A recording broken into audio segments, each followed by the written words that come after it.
O que acontece quando o marido milionário, cego pela arrogância, leva sua amante grávida a uma loja de artigos para bebês de luxo? Presume que sua esposa, grávida de seu herdeiro, esteja em casa, felizmente inconsciente. Ele está prestes a presentear seu novo amor com os luxos que ele acha que seu dinheiro pode comprar. Mas ele não sabe que as fechaduras de sua gaiola dourada já foram. Mudou. Ele não tem ideia de que sua esposa não está apenas ciente. Ela está vários passos à frente, e a certidão de nascimento da criança que ele tanto deseja já foi usada como arma contra ele em um movimento que lhe custará tudo. O silêncio na mansão Thor foi um tipo específico de silêncio. Não era pacífico. Era o pesado e opressivo. Silêncio de verdades não ditas, de emoções trancadas em salas tão vastas e vazias quanto as promessas que uma vez preencheram. Eles. Visto de fora, a propriedade era um monumento ao sucesso. Uma extensa pedra. Janelas de fachada que brilhavam como diamantes sob o sol da Califórnia e jardins tão meticulosamente cuidados que parecia uma renderização de computador. Este era o mundo que Marcus Thorne havia construído, e Amélie Sterling, sua esposa de 7 anos, deveria ser sua rainha.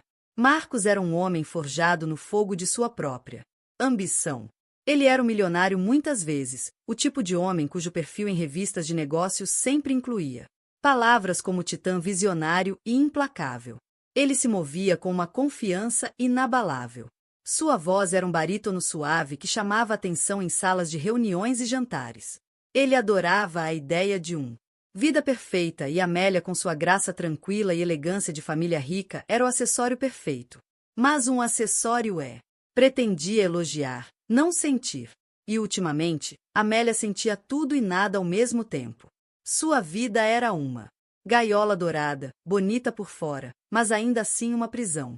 O amor que antes era um fogo ardente entre eles haviam diminuído para uma luz piloto, que Marcus parecia decidido a extinguir completamente. Seus elogios se tornaram críticas. Seu afeto se tornou performático. E sua presença era um zumbido constante e baixo de ansiedade. Agora, com 7 meses de gravidez, Amélia sentia o frio de sua gaiola dourada com mais intensidade do que nunca. Esta gravidez, considerada de alto risco por seus médicos, deveria. Foi um tempo de união, uma jornada compartilhada rumo à paternidade. Para a Amélia, foi uma experiência sagrada, aterrorizante e profundamente pessoal. Para Marcus, foi uma transação. Ele não falava de seu filho, mas de seu herdeiro. Ele não estava preocupado com seus tornozelos inchados ou com a exaustão que se instalou profundamente em seus ossos. Ele estava preocupado com a continuação do legado de espinhos. Você precisa descansar. Amélia, ele dizia. Não com ternura, mas com a impaciência de um investidor verificando uma ação volátil. O médico disse, o estresse é ruim para o bebê. Meu filho precisa ser forte. Ele já tinha decidido que era um filho. No mundo dele, o desejo era equivalente à realidade. Os sinais de sua traição estavam lá há meses, pequenas rachaduras no verniz perfeito de suas vidas. Havia-os noites mal dormidas que ele atribuiu às ligações internacionais, ao cheiro de um perfume que não era dela, grudado em suas camisas, e a maneira como ele guardava seu telefone como se contivesse segredos de Estado. Amélia não era uma tola. Ela era uma observadora silenciosa, uma mulher que aprenderá que o verdadeiro poder não estava em gritar, mas em observar. Espera e compreensão. Ela viu as rachaduras, não com o pânico de uma mulher que perde o marido, mas com o frio. A clareza de um arquiteto observando um edifício imperfeito começar a ruir. Amélia. Ela própria não era um mero ornamento. Ela tinha uma mente tão afiada quanto qualquer um na sala de reuniões de Marcus. Com um diploma em arte, história e negócios, ela foi fundamental nos primeiros dias de seu império. Foi seu olhar que a identificou. Os artistas subvalorizados cujo trabalho agora adornava suas paredes como ativos multimilionários. Foi a sua estratégia que orientou a criação da marca Thor Industries, transformando-a de uma empresa implacável, corporação em um símbolo de luxo aspiracional. Ela tinha sido sua parceira em todos os sentidos da palavra, mas, à medida que sua estrela ascendia, suas contribuições foram relegadas às notas de rodapé de sua biografia, em seguida, apagadas completamente. Ele estava. A visionária. Ela era simplesmente a Senhora Thorne. A rachadura final e irrevogável apareceu em uma tarde de terça-feira. O sol entrava pelas janelas do chão ao teto de sua sala de estar, iluminando a poeira mois, dançando no ar estéril. Amélia estava descansando no sofá, uma mão apoiada protetoramente em sua barriga inchada quando seu telefone vibrou. Era uma mensagem de sua amiga mais antiga. Sofia, não surte. A mensagem iniciava um preâmbulo que sempre significava o oposto. Abaixo havia uma foto. Foi tirada de uma distância ligeiramente desfocada. Mas seu conteúdo era devastadoramente claro. Lá estava Marcos parecendo relaxado e irritantemente bonito, parado no meio da Coer BBE, a boutique de bebês mais exclusiva de Beverly Colinas. E ao lado dele, sua mão enfiada possessivamente na curva de seu braço. Era uma jovem mulher, Chloe Ryder. Amélia a reconheceu de uma festa de caridade. Meses atrás. Um alpinista social alegre e ambicioso, com olhos que pareciam absorver e avaliar o valor de tudo que pouso. E Chloe Ryder estava grávida. Sua barriga era menor que a de Amélia. Talvez 4 ou 5 meses, mas era inconfundível. Não eram apenas sobrancelhas.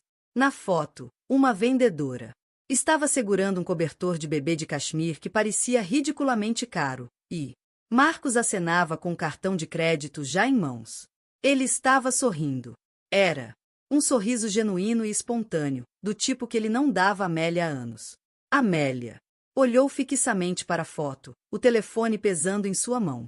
Não houve gritos, nem estilhaços de vidro. O silêncio cavernoso da mansão simplesmente se aprofundou, invadindo para preencher a nova ferida aberta em seu peito. A imagem de Marcos e Chloe construindo uma vida para seu bebê enquanto ela estava sentada ali carregando seu herdeiro em isolamento solitário. Foi uma traição tão profunda que transcendeu a mera infidelidade. Foi uma borracha. Ele não era apenas traindo ela. Ele estava substituindo ela. Ela fechou os olhos e um único resfriado. Uma lágrima percorreu seu rosto. Não era uma lágrima de tristeza. Era uma lágrima de fúria, de determinação. A rainha da gaiola dourada tinha acabado de encontrar a chave. E ela não ia só destranque a porta. Ela ia desmontar toda a prisão, pedra por pedra dourada.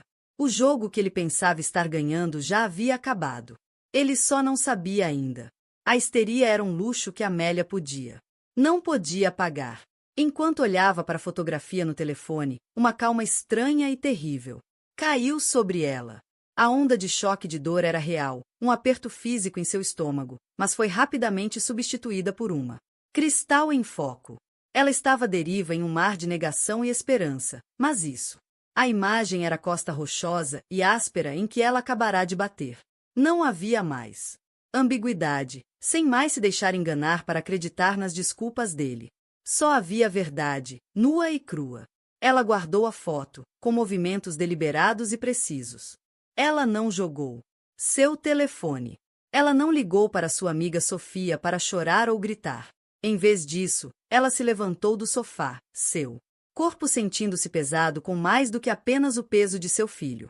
Ela caminhava por sua casa silenciosa e opulenta a cada passo e eco no vasto vazio. Ela passou a mão pelo mármore frio da ilha da cozinha, roçou a textura macia, couro das cadeiras de jantar feitas sob medida e olhou para as fotos emolduradas na lareira, uma coleção de mentiras selecionadas retratando um casal feliz e bem-sucedido. Sua mente, afiada e analítico, começou a trabalhar. Ele vasculhou anos de memórias, não com nostalgia, mas com o desapaixonado olho de um contador forense. Ela se lembrava de conversas tarde da noite sobre comida barata para a viagem em seu primeiro pequeno apartamento, onde ela havia esboçado o plano de negócios para o que se tornaria a Thor Industries. Ela se lembrou das noites em claro que passava pesquisando tendências de mercado e identificando alvos de aquisição enquanto Marcos estava fazendo networking, encantando os investidores cujo dinheiro ele precisava. Ela se lembrou do dia em que ele voltou para casa, radiante com a papelada final da patente para sua tecnologia fundamental. Conseguimos, M, disse ele, girando-a por aí. Mas a papelada, os advogados, as letras miúdas, tudo isso era domínio dela. Ele era o showman, o rosto de a marca. Ela foi a arquiteta, aquela que garantiu que a base fosse sólida. E em sua diligência silenciosa, ela tinha construído salvaguardas que ele nunca pensou em procurar. Ele estava tão ocupado construindo sua própria lenda que nunca deu-se ao trabalho de ler as plantas. O passado não era mais uma fonte de dor. Era uma fonte de munição. Com um novo senso de propósito, Amélia foi para seu escritório. Era um espaço onde Marcos raramente entrava, cheia de livros de história da arte e diários de negócios. Ele a chamava de sua sala de hobbies. De uma sala trancada. Gaveta de sua escrivaninha antiga, ela recuperou uma pasta simples sem identificação. Dentro havia documentos que representavam sua discreta apólice de seguro de longo prazo.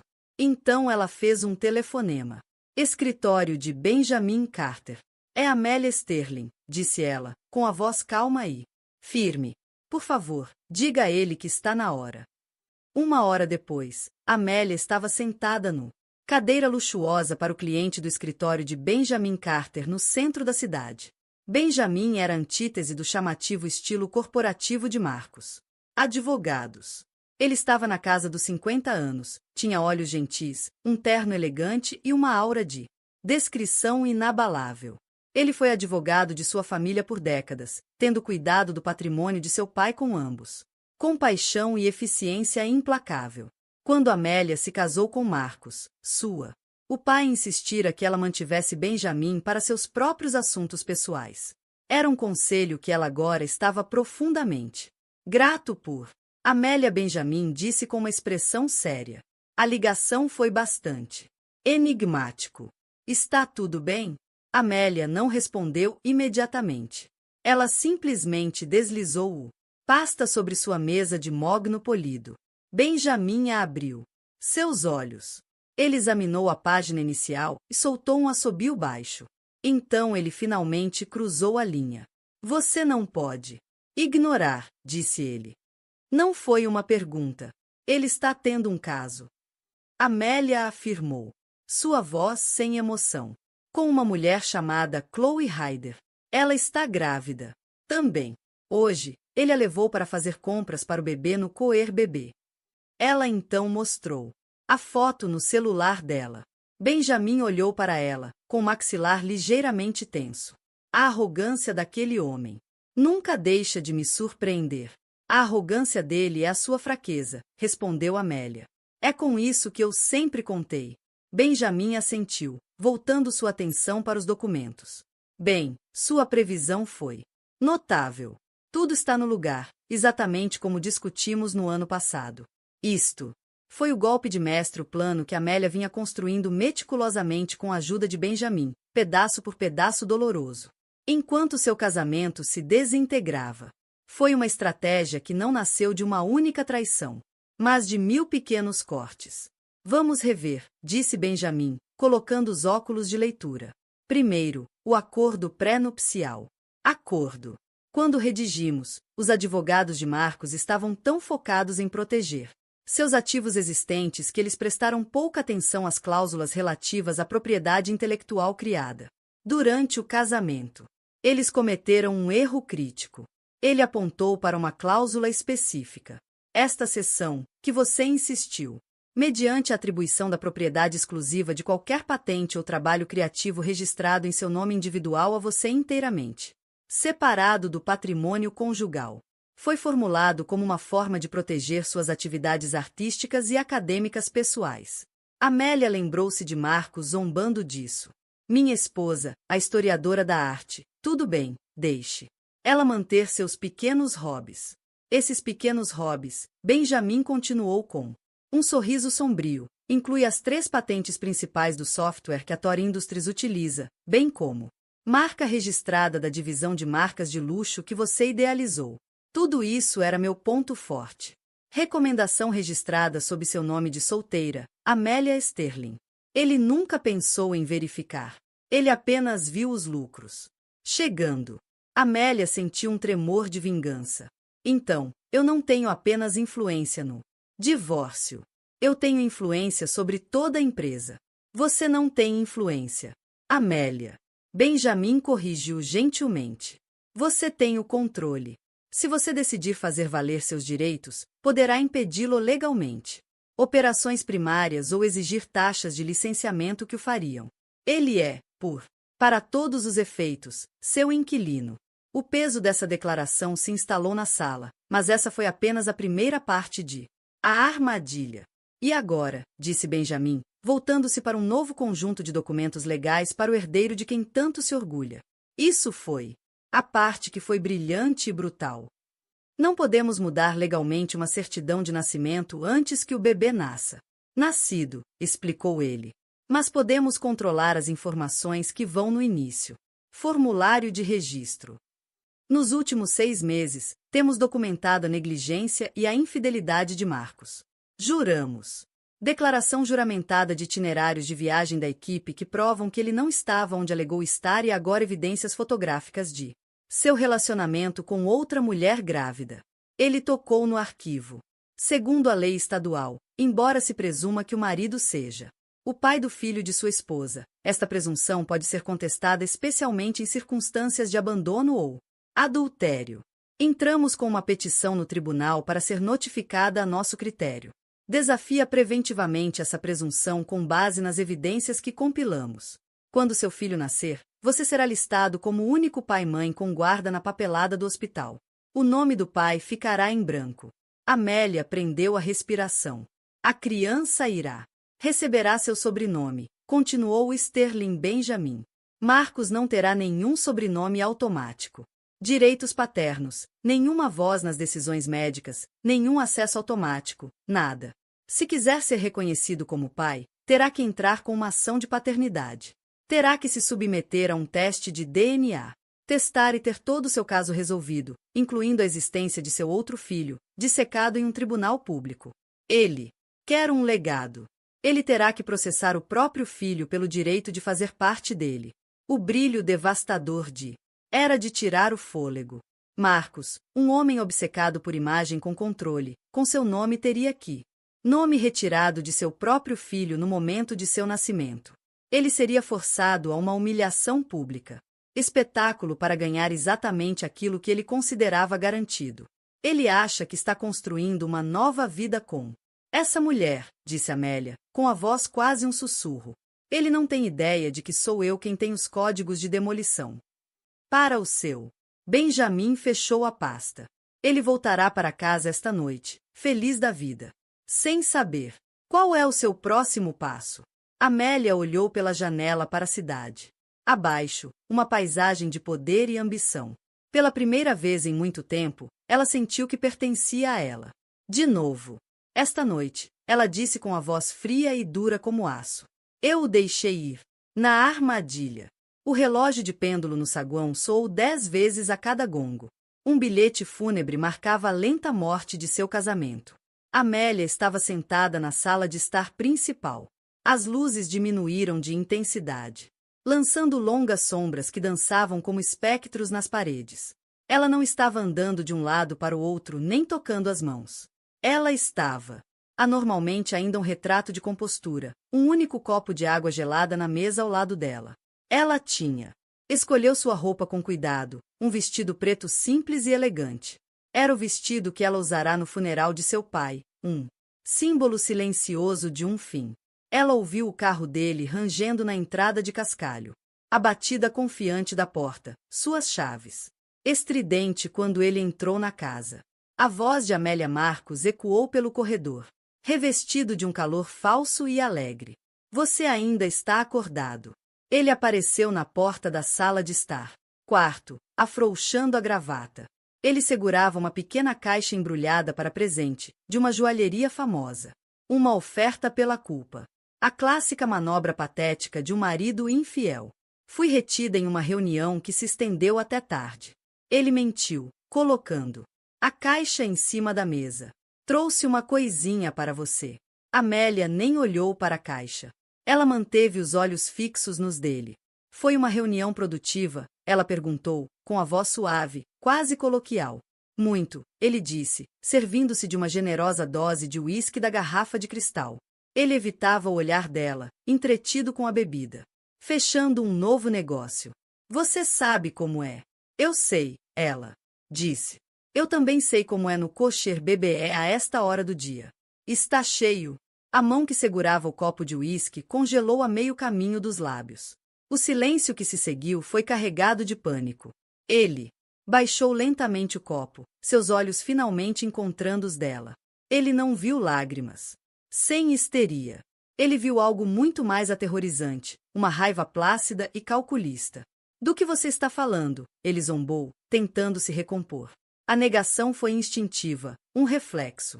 Estou falando de você, Chloe Ryder, num cobertor de cachemir para bebê, disse Amélia, com a voz ainda perturbadoramente calma. Você. Ela tem um gosto caro? Imagino que sim.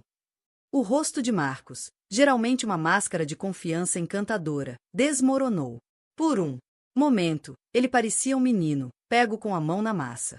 Então a arrogância ressurgiu, torcendo seu feições em um sorriso irônico. Ele estava encurralado, então decidiu atacar. Tudo bem, ele disse, tomando um gole de uísque. Ótimo! Sabe, você está feliz agora bisbilhotando. Por ter seus amiguinhos me espionando? Você se gaba, Marcos. É. Não faz nenhum esforço para ver algo que você está exibindo para o mundo inteiro. A questão é, por que me humilhar? Em particular, não é mais suficiente? Você precisava de uma audiência pública? Não seja tão dramática, Amélia. Ele estalou a voz, elevando-a. Não é o que você pense, Chloe. É uma situação complicada. Parece bem simples para mim. Você está tendo um caso. Ela está grávida. Você está preparando uma vida com ela com seu novo família enquanto estou aqui carregando o ar que você tanto queria. A única complicação sou eu. Este foi o momento. Ele deveria implorar por perdão e prometer que foi um erro usar cascalho. Em vez disso, ele fez algo muito pior. Ele confirmou seus medos mais profundos. Ele a minimizou. Olha, ele disse, sentando-se para baixo em frente a ela, inclinando-se para frente com um olhar de sinceridade condescendente. Eu nunca queria te machucar, mas as coisas entre nós não funcionam há muito tempo. Você sabe que somos mais como parceiros de negócios do que marido e mulher. A ironia era tão amarga que quase a fez rir. Parceiros de negócios? Não. Insultar minha inteligência. Um sócio teria um lugar à mesa, Marcos. Você me relegou à plateia. Anos atrás. Chloe me pega. Ele continuou completamente surdo às suas palavras. Ela é divertida. Ela é espontâneo. Simplesmente aconteceu. Ela pega sua carteira, Marcos. Não confunda desespero com carinho. Ele fez um gesto de desprezo. Tanto faz. A questão é que o que está feito, está feito. Eu vou cuidar de você, Amélia. Eu vou garantir. Você e o bebê estão prontos para a vida. Você não vai precisar de nada. Podemos fazer isso amigavelmente. Não há necessidade de forçar. Bagunçado. Lá estava. A oferta, a demissão transacional de todo o seu vida juntos. Ele não estava pedindo perdão. Ele estava apresentando um pacote de indenização. Ele acreditava que seu dinheiro era a solução para todos os problemas, um bálsamo para todas as feridas. Ele acreditava que poderia comprar sua liberdade, comprar o silêncio dela e continuar sua vida ininterrupta como a modelo mais nova e mais jovem em seu braço. Amélia deixou o silêncio se estender, observando-o enquanto ele sentou-se ali, presunçoso e seguro, acreditando que detinha todo o poder que estava magnanimamente oferecendo a ela, saída confortável de sua vida. Ela queria ver a realidade nua e crua, a feiura de seu caráter, e ele a expôs para ela. Não havia remorso, apenas inconveniência. Ela se inclinou ligeiramente para frente, seu olhar fixo no dele. O tempo para a observação silenciosa era. Acabou. Um divórcio complicado, ela repetiu, sua voz caindo para um quase sussurro, um som arrepiante no quarto silencioso. Ah, Marcos, você não tem ideia do que é bagunça. Ele olhou para ela, com um brilho de confusão nos olhos. Ele ainda não tinha entendido. Ele era um homem em pé sobre um trapézio, admirando a vista, completamente alheio à alavanca que estava prestes a ser puxada. Você falar sobre esse bebê. Meu bebê, ela disse, sua mão instintivamente indo para Seu estômago como se fosse um recurso a ser alocado em uma negociação. Você fala sobre seu legado e seu herdeiro. Você colocou seu ego sobre o meu. Gravidez como um sudário. Este bebê é um espinho, declarou ele com a voz dura. Ele levará meu nome. Isso não é negociável. Um sorriso lento e frio se espalhou. Os lábios de Amélia. Era um sorriso que não alcançava seus olhos. Era o sorriso de um predador. É aí que você está. Errado, ela disse suavemente. Isso e tantas outras coisas. Veja, você tem estado tão ocupado construindo sua nova vida. Você. Nunca parei para pensar que eu poderia estar redesenhando meu próprio. Ela se levantou com um movimento fluido e gracioso. Você quer? Para falar sobre negócios, parceiros? Tudo bem, vamos falar sobre negócios. Ela caminhou até seu escritório, deixando-o sentado ali, fervendo em um potente coquetel de arrogância e um amanhecer. Terrível sensação de pavor. Ele estava prestes a descobrir que a mulher que ele havia dispensado, como um acessório decorativo, era de fato o dono de toda a empresa. O verdadeiro confronto nem havia começado. Marcos a observou se afastar, um mal-estar apertando seu estômago. O confronto não estava saindo como planejado. Ele esperava lágrimas, talvez 1 ou 2 pratos atirados. Estava preparado para isso. Ele conseguia lidar com a histeria feminina. Ele não conseguia, no entanto, lidar com essa compostura fria e imparcial. Era como negociar com um CEO rival, não com o seu. Esposa grávida, emocionalmente frágil. Amélia voltou um momento depois. Ela não trazia uma fotografia ou uma lágrima. Carta manchada. Ela segurava 2 documentos grossos e encadernados. Ela os colocou sobre a mesa, entre eles com um pano macio. Baque definitivo. Você fez uma série de suposições, Marcos, ela começou a falar. Voz, o tom calmo e comedido de uma litigante expondo seu caso. O primeiro e talvez o mais divertido é que você está em posição de ditar os termos. Ele zombou, pegando seu uísque. Não seja ridícula, Amélia. Eu sou um bilionário. Estou sempre em posição de ditar os termos. Você é, ela respondeu, tocando no primeiro documento. Esta é uma cópia do nosso acordo pré-nupcial. Tenho certeza de que seu valor é alto. Os tubarões da lei disseram que a proteção de todos os seus bens era inabalável desde antes do nosso casamento. E eles estavam certos. Eles fizeram um ótimo trabalho protegendo seu passado. Fizeram um péssimo trabalho protegendo seu futuro. Ela abriu o documento para uma página com abas. Seção 8B, Propriedade Intelectual e Criativa. Você se lembra?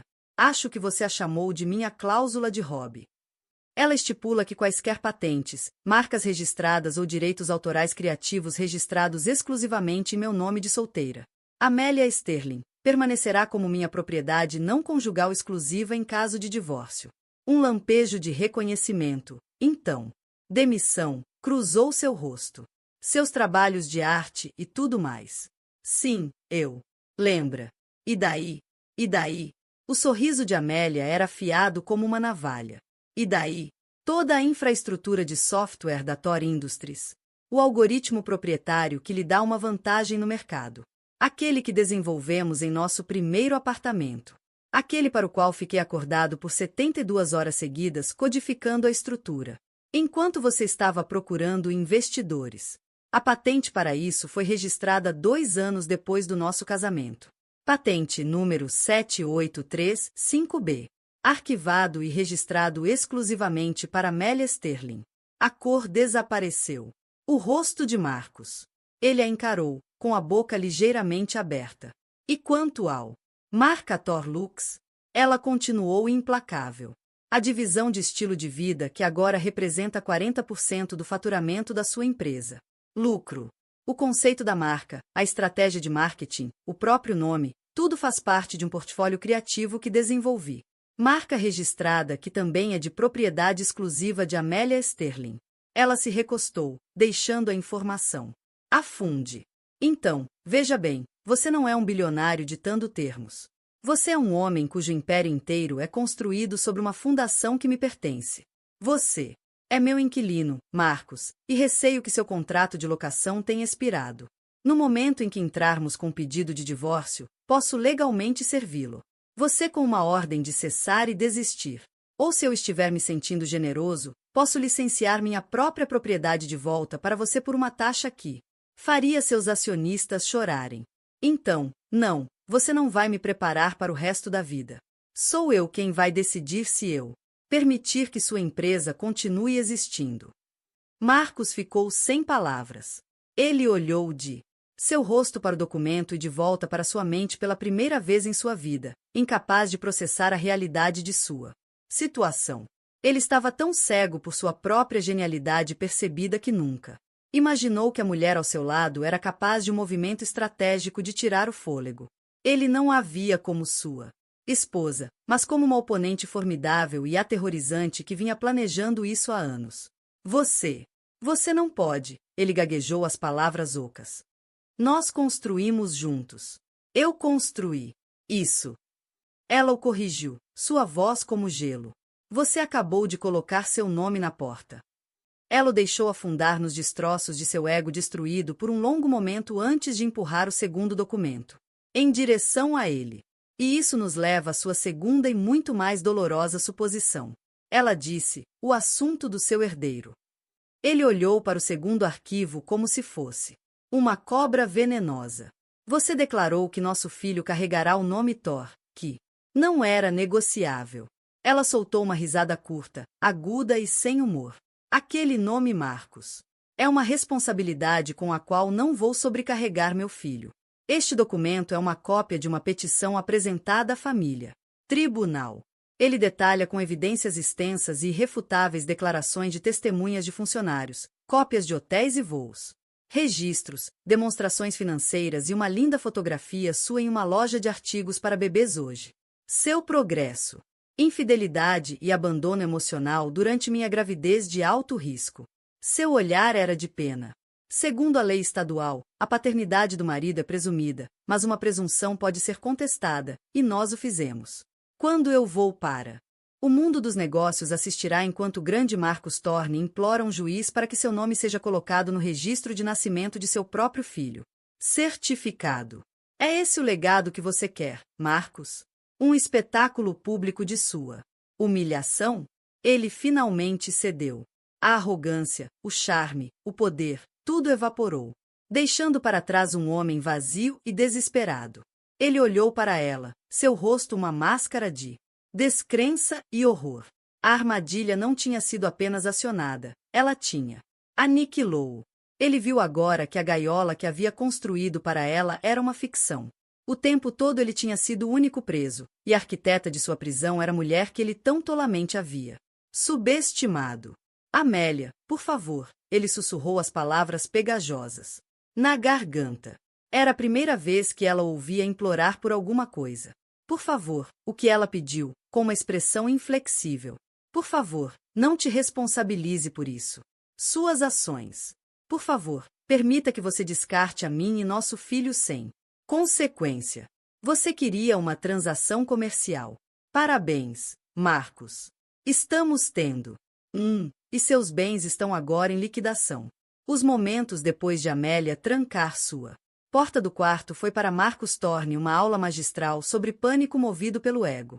Sua mundo, antes uma esfera sólida e previsível de sua própria criação, havia sido fragmentado em 1 milhão de objetos afiados e incompreensíveis pedaços. Ele cambaleou de volta para a sala de estar. Os 2 documentos legais que Amélia tinha deixado na mesa, parecendo irradiar uma energia malévola. Era um blefe. Devia ser uma manobra desesperada e histérica. Por uma mulher desprezada.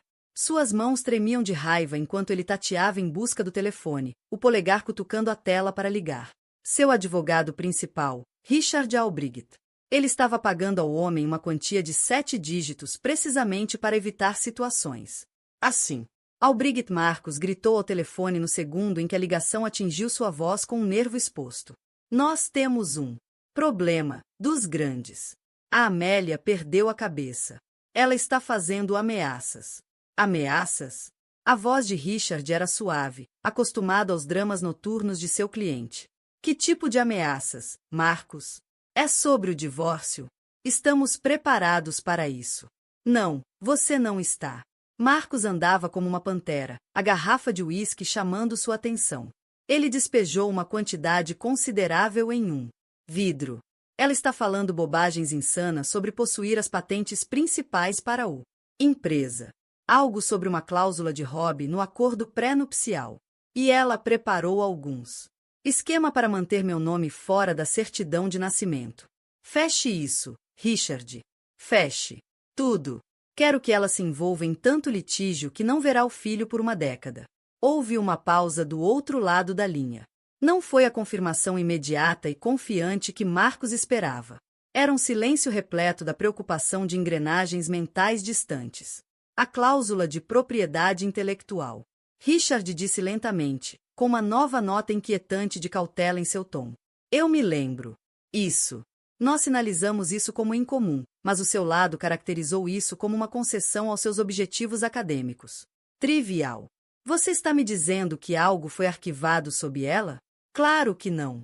Marcos mentiu, o uísque queimando sua garganta. Ele sinceramente não conseguia se lembrar. Ele havia descartado os detalhes como mera minúcia. Coisas para os subordinados lidarem enquanto ele estava ocupado sendo um titã. E a certidão de nascimento. Marcos, o que exatamente? O que ela anda fazendo? Que provas ela tem de alguma coisa? Não sei. Ele rugiu. Ela tem uma foto minha numa loja de artigos para bebês com a Chloe. Não é nada. Conserte. Eu vou. Peça minha equipe para retirar o acordo pré-nupcial original e executar uma busca completa em todas as patentes e marcas registradas sob seu nome de solteira. Nome. Imediatamente, disse Richard, sua voz agora cortante e séria. A confiança casual havia desaparecido, substituída por o olhar sombrio de um cirurgião que suspeita que um procedimento de rotina está prestes a se transformar em uma hemorragia catastrófica. Eu te ligo. De volta dentro de 1 hora. A hora que se seguiu foi a mais longa da vida de Marcos. Ele tentou dizer a si mesmo que era uma tática de intimidação, mas a certeza fria e inflexível nos olhos de Amélia o assombrava. Ele nunca a tinha visto assim. A mulher suave e elegante com quem se casara fora substituída por uma estranha com olhos como pedaços de gelo. A segunda ligação de Albrecht veio 53 minutos depois. Marcos pegou o telefone. Antes do primeiro toque terminar. Bem, Marcos, temos uma situação de extremo gravidade. A voz de Albright estava furiosa. Estou olhando os arquivos agora. 3. Patentes de software essenciais. Todo o portfólio de marcas registradas da Torlux, todos os registros. Entre 4 e 6 anos atrás, todos registrados exclusivamente para Amélia Sterling. O acordo pré-nupcial é cristalino. Eles são propriedade única e exclusiva dela. Ela não estava blefando. Ela é dona do motor e da marca de toda a sua empresa. O chão parecia ter caído debaixo de Marcos. Não, isso é impossível. É propriedade da empresa. Pagamos pelo desenvolvimento. Mas você registrou as patentes em nome dela. Richard rebateu sua voz áspera com a frustração de um homem explicando um erro fatal e irreparável. A lei não se importa com seu intenções. Ela se importa com o que está no papel. E o papel diz que ela é dona de você de corpo e alma. Ela pode, e eu. Não tenho dúvidas de que ela nos notificará com uma ordem de cessar e desistir que paralisaria suas operações globalmente. Marcos afundou numa cadeira, com a mente empolvorosa. E o bebê? A certidão de nascimento. É só uma ameaça. Certo? Falei com nosso melhor advogado de direito da família, disse Albrecht, com a voz sombria. É pior do que uma ameaça. É uma manobra legal brilhante. Ela entrou com uma petição no tribunal para ser notificada a seu critério, desafiando preventivamente a presunção legal de paternidade. Ela está citando o risco de infidelidade devido ao sofrimento emocional durante uma gravidez de alto risco. Ela tem uma montanha de evidências, Marcos. O fim.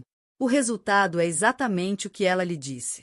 Seu nome não constará na certidão de nascimento inicial. Você terá que processar. seu próprio filho pelos direitos paternos, e todo o seu caso será testemunha principal em um julgamento muito público. Hermético. É uma obra-prima tática. O telefone escorregou do braço nervoso de Marcos. Dedos e caiu ruidosamente no chão. O silêncio na mansão não era mais apenas vazio. Era sufocante e denso, com as cinzas de seu reino caído. Enquanto isso, do outro lado da cidade, o primeiro. Os tremores deste terremoto estavam atingindo Chloe Ryder. A fantasia que ela havia alimentado por meses começou a ruir. Começou de repente. Uma mensagem para Marcos sobre seu último OBGYN. O agendamento ficou sem resposta por horas, recebendo finalmente um Tourbus Now como resposta. No dia seguinte, tornou-se terrivelmente real. Ela estava em Petitsange, uma boutique de maternidade incrivelmente chique, escolhendo uma pequena iete costurada à mão, o tipo de compra frívola que tinha. Tornou-se uma segunda natureza para ela. No caixa, ela entregou o cartão de crédito preto que Marcos lhe dera. A jovem assistente de vendas o roubou. Franzindo a testa, ela o roubou novamente. Me desculpe. A assistente disse, com a voz em um tom educado de constrangimento. Parece que este cartão foi recusado. Chloe a encarou. Isso não é possível. Tente de novo. Ela tentou. O resultado foi o mesmo.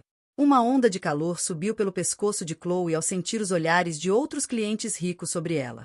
Ela foi forçada a abandonar suas compras, gaguejando a desculpa de ter pegado o cartão errado enquanto fugia da loja. Coração batendo forte contra as costelas. As ligações para Marcos começaram. Primeiro, eles foram direto para o correio de voz. Então ele levantou a voz, um rosnado baixo e hostil. O que? O que você quer, Chloe? O cartão, Marcos, não está funcionando e você não está respondendo minhas mensagens. O que está acontecendo? É sobre sua esposa? Estou lidando com uma situação muito delicada agora e não tenho hora disso, ele rosnou. Ligo para você quando puder. A linha caiu. Dias. Sangrou em uma semana de silêncio agonizante. O sonho estava rapidamente se tornando um pesadelo. As promessas de uma nova vida, um novo lar, de se tornar a próxima senhora. Torne, tudo estava evaporando como uma miragem. Impulsionada por um medo primitivo que ela tinha. Nunca soube, Chloe fez um último movimento desesperado.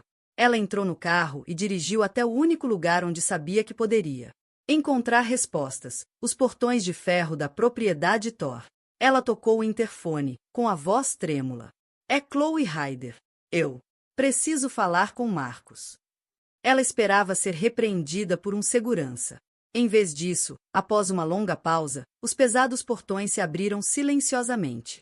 Amélia estava esperando por ela no centro do jardim de rosas meticulosamente cuidado. Ela estava sentada a uma pequena mesa de ferro branco apodrecido. Um bule de chá à sua frente, parecendo etérea e intocavelmente serena em um chale de cachemir cor creme. Ah! O sol poente lançava um brilho dourado ao seu redor, fazendo-a parecer menos uma mulher e mais uma divindade em seu próprio corpo sagrado. Bosque. Chloe, disse Amélia, com a voz calma e serena. Ela gesticulou para o vazio. Cadeira em frente a ela. Eu tinha a sensação de que você viria. Chloe, que havia ensaiado uma discurso cheio de raiva justificada e declarações de amor, encontrou as palavras morrendo em sua garganta. Este não era o esposa chorando e quebrada que ela havia imaginado. Esta era uma mulher que irradiava um nível de poder e compostura que era totalmente desarmando. Onde ele está? Chloe perguntou, permanecendo de pé. O quê? O que você fez com ele? Ele não atende minhas ligações. Ele me cortou. Amélia tomou um gole lento deliberado de chá antes de responder.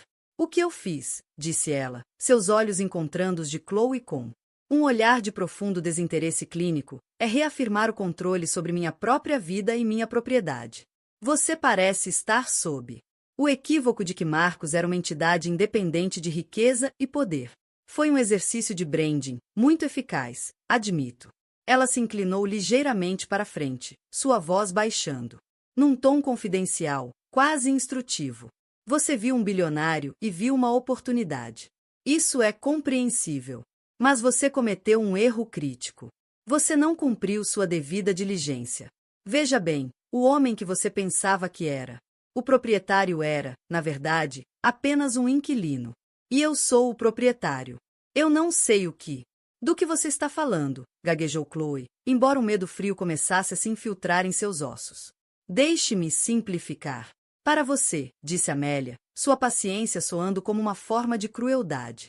A empresa que leva seu nome, a tecnologia que o torna lucrativo.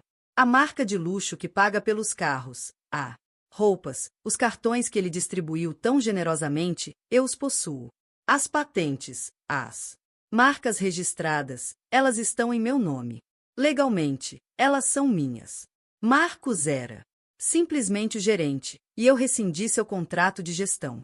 Ela recostou-se, seu olhar percorrendo a figura grávida de Chloe com uma arrepiante falta de emoção. A vida que ele prometeu. Você era uma fantasia financiada por ativos que nunca foram dele para doar. Ele fez uma coisa imprudente, emocional e, francamente, estúpida. Investimento. Você, Chloe, foi um mau investimento. E agora as contas dele estão. Foi congelado aguardando liquidação. Você é uma despesa estranha que foi cortada do orçamento. Chloe finalmente desabou na cadeira, sem força nas pernas. O mundo estava se inclinando. Ele me ama, ela sussurrou as palavras, um mantra patético contra a onda da verdade. Nós estamos tendo um filho. Amélia olhou para ela então, e pela primeira vez, um lampejo de algo apareceu em seus olhos. Não era raiva ou ciúme. Era pena. Uma pena devastadora que era mais insultuosa do que qualquer raiva. Ele adorava a ideia de você. Amélia. Corrigiu-a gentilmente. A ideia de uma mulher fácil, adorável e descomplicada que não o desafiaria. A ideia de um novo começo. Mas um homem como Marcos não ama as pessoas. Ele adquire ativos. E quando um ativo é repentinamente revelado para ser um passivo catastrófico, ele desinveste. Ele não estará lá para você. Ele não pode se dar ao luxo de ser assim. Nem financeiramente, e muito menos em termos de reputação. Amélia manteve seus movimentos fluidos e definitivos. Sugiro que contrate um advogado, embora duvide que ainda lhe reste muito para reclamar. Ele fez uma bagunça e, infelizmente, você é a parte mais descartável dela. Ela se virou e caminhou de volta para a magnífica casa, deixando Chloe completamente sozinha no perfeito jardim espinhoso. A linda rosas, o pôr do sol, a grandeza da propriedade, tudo parecia zombar dela. Ela não era a heroína de uma história de amor. Ela nem era uma vilã. Ela era uma nota de rodapé em uma aquisição corporativa que ela estava ingênuo demais para ter previsto isso. O sonho dourado havia se despedaçado e seu cacos a estavam cortando em pedaços. A guerra não foi vencida em uma única batalha de fogo. Confronto, mas no silêncio frio e estéril de um escritório de advocacia durante a semana seguinte. Foi um exercício de aniquilação sistemática orquestrada com a precisão de uma campanha militar por Benjamin Carter. Marcos não era um participante. Ele era apenas o território sendo dividido. Seu advogado, Richard Albright, um homem conhecido por seu teatro no tribunal e agressão implacável, sentou-se em frente.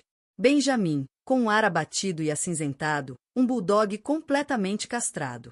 Vamos deixar bem claro. Benjamin começou com a voz calma e equilibrada enquanto deslizava a primeira folha de termo sobre a mesa de mogno polido. Isto não é uma negociação. Estes são os termos da rendição do Sr. Thorne. Albright folheou as páginas, seu rosto ficando mais pálido a cada parágrafo. O documento era uma obra-prima do direito. Devastação. Delineou a formação de uma nova empresa-mãe, Sterling Innovations, a qual pertence a propriedade das 3 patentes principais e da marca Thor Lux. Seriam imediatamente transferidos. Por sua vez, o principal proprietário. Uma participação de 60%, Albright brincou, descobrindo sua voz. Isso é o controle de toda a empresa. É punitivo. Não. Benjamin. Corrigido gentilmente. É generoso. Meu cliente poderia ter entrado com uma ação judicial para obter taxas de licenciamento retroativas e danos que levaram a empresa à falência total e deixaram seu cliente apenas com a camisa do corpo. Em vez disso, ela está escolhendo preservar a empresa, sua empresa, e permitindo ao Senhor torne a dignidade de permanecer como sua face pública. Considere isso um presente de despedida. A humilhação foi primorosamente arquitetada. Marcos manteria o título de diretor executivo. Ele manteria seu escritório de canto com vista panorâmica. Mas seu poder seria retirado. O conselho de administração seria dissolvido e reconstituído com os indicados por Amélia. Suas decisões estariam sujeitas ao veto dela. Sua empresa. A conta de despesa seria limitada a um nível que seria um insulto para um homem de sua antiga estatura. Ele estava sendo rebaixado. De um rei a um bobo da corte muito bem pago, forçado a se apresentar em um castelo que agora pertencia à rainha que ele havia tentou depor. Marcos recebeu a notícia por telefone enquanto estava em seu escritório olhando para a cidade que ele uma vez acreditou que possuía. Enquanto Albright repassava os termos da rendição, uma raiva ardente e impotente queimava em seu peito. Ele queria rugir para quebrar o vidro grosso com os punhos para derrubar o império que estava sendo roubado dele. Mas ele não podia fazer nada. Amélia o tinha em um xeque-mate legal. Cada movimento que ele poderia possivelmente fazer com que a contestação das patentes e a luta contra o divórcio desencadeassem as outras armadilhas que ela havia armado, levando ao espetáculo público do processo de paternidade e à ruína financeira. O nome Torne estampado no edifício. Do outro lado da rua já foi uma fonte de imenso orgulho. Agora parecia uma marca de ferro em sua alma, uma marca permanente. Lembrete público de sua derrota. O próximo conjunto de termos tratava de suas finanças pessoais. Não era pensão alimentícia. Amélia não queria nada do dinheiro dele para si. Em vez disso, 75% do seu patrimônio líquido, valor, suas ações, suas participações em private equity, sua coleção de arte seria depositado em um fundo irrevogável. O único beneficiário desse fundo não era Amélia, mas a criança, seu filho. Ele era sendo forçado a financiar o futuro da filha que nem sequer levaria o seu nome. Finalmente, havia a questão de paternidade em si. O documento que ele foi forçado a assinar era uma renúncia de direitos presuntivos. Ele concordou formalmente que a criança nasceria sob tutela exclusiva de sua mãe, com o sobrenome Sterling. Após o nascimento, o teste de DNA mediado pelo tribunal seria realizado discretamente. Se, como esperado, ele fosse o biológico pai, ele teria direito a 4 horas de visitas supervisionadas 2 vezes por mês em uma local escolhido por Amélia. Ele não teria nenhuma influência legal na vida da criança, da escola que frequentou até a religião em que foi criada. Ele foi reduzido à posição legal de um espermatozoide, doador com um álbum de fotos. Ele assinou tudo. Ele não teve escolha. O divórcio foi finalizado por um juiz. Câmara em menos de 15 minutos. Não houve drama, nem imprensa, apenas o silêncio. Riscando canetas no papel, assinando seu poder, seu legado e seu nome. 2 meses depois, em uma suíte ensolarada em um hospital particular com vista o oceano, Amélia Sterling deu à luz uma menina perfeitamente saudável de 3,1 quilogramas. Ela não estava sozinha. Sua amiga Sofia estava lá segurando uma mão enquanto Benjamin Carter esperou discretamente do lado de fora para lidar com a papelada oficial. Enquanto as enfermeiras limpavam o bebê e envolveu-a num cobertor macio, Amélia sentiu uma onda de paz tão profunda que trouxe lágrimas aos seus olhos. Este foi o ápice de seu plano, o verdadeiro vitória. Quando a enfermeira entregou o bebê a ela, Amélia olhou para o pequeno rosto perfeito, o pequeno tufo de pele escura, cabelo e os olhos pacificamente fechados. Toda a raiva, toda a dor do passado. Ano dissolvido naquele único momento, substituído por um amor feroz e avassalador. Qual é o nome dela? Sofia perguntou. Suavemente. Amélia olhou para cima, um sorriso radiante enfeitando seus lábios pela primeira vez. Tempo no que pareceu uma vida inteira. Esperança, ela sussurrou. O nome dela é Esperança. Sterling. Era mais do que um nome. Era uma promessa. Uma declaração do futuro que ela lutou e venceu. O epílogo da traição de Marcos aconteceu no ruído de fundo do mundo. Um pequeno aviso não divulgado apareceu em uma seção de anúncios de nascimento online uma semana. Mais tarde, Chloe Ryder deu à luz um menino. Não havia nenhum pai orgulhoso na lista. Nenhuma menção ao nome Thor. O sonho que lhe foi vendido foi executado, deixando-a com nada além da dura. A realidade da maternidade solteira e o fantasma persistente de uma vida que ela quase tocou. A nova vida de Amélia começou em uma bela casa moderna, situada nos penhascos de Malibu. Não era uma casa ampla e sem alma. Mansão, mas um verdadeiro lar repleto de luz e calor e dos sons suaves de sua filha. Ela prosperou em sua nova papel. Durante o dia, ela era uma mulher de negócios formidável, revisando relatórios da Thor Industries e fazendo análises precisas. Decretos decisivos que fizeram os lucros da empresa dispararem. Ela era uma líder nata, e o mundo dos negócios, sem saber do drama, elogiou a nova força visionária por trás da marca. Uma noite, enquanto balançava suavemente Esperança em um berçário tranquilo que cheirava lavanda e linho limpo, ela tinha um canal de negócios. Em volume baixo, um âncora polido discutia a notável recuperação da Thor Industries. A revitalização é creditado quase inteiramente à nova acionista majoritária, a famosa privada Amélia Sterling, disse o âncora. Disse. Sua reformulação estratégica foi nada menos que brilhante. A tela. Corte para uma breve cena recente de Marcos saindo do prédio de escritórios. Ele parecia envelhecido e diminuído, com os ombros caídos, forçando um sorriso forçado para a câmera. Marcos Thorne permanece como CEO. O âncora continuou com um toque de ceticismo em sua voz, embora fontes dentro da empresa digam que ele foi amplamente marginalizado. Figura de proa no próprio império que leva seu nome. Amélia olhou da imagem.